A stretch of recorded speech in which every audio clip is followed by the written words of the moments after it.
So this is 1213 Roland. That's the tree, the one closest, the one that had the car in front of it in the video before. Front yard. The other tree in the front yard that had the American flag hanging from it. Here is what's left of our driveway. Just the very front entrance here.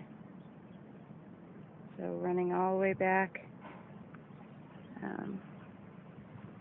the pear tree, which is the small tree,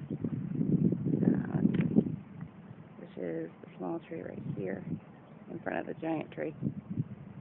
Runs all the way over to the other little stick that is right there by Everett, which is the other pear tree, the other corner of the lot. No more house, no more foundation.